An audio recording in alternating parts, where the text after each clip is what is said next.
এটা হচ্ছে একটা চীনা সাপ। আহ এটাকে সকালের জল খাবারের জন্য ব্যবহার করা যেতে পারে। এই সাপগুলো খুব বিষাক্ত হয়। আপনারা যেই সাপগুলা দেখতে পাচ্ছেন, এটা খুব খেতে সুস্বাদু হবে। এটা খুবই বিষাক্ত একটা জিনিস। মাথাটা মাথাটা দেখছেন, এটার মাথাটা ছিঁড়ে ফালাই দেওয়ার পরে তো এটা বাকি অংশটা খাওয়া যেতে পারে। এটা মূলত সকালের আহ, জল খাবারের জন্য ব্যবহার করা যেতে পারে। এটা অনেকেই জল খাবারের জন্য ব্যবহার করে। তো এটা আমি খেতে চাচ্ছি এখন।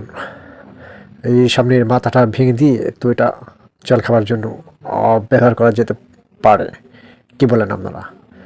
খাওয়া যেতে পারে।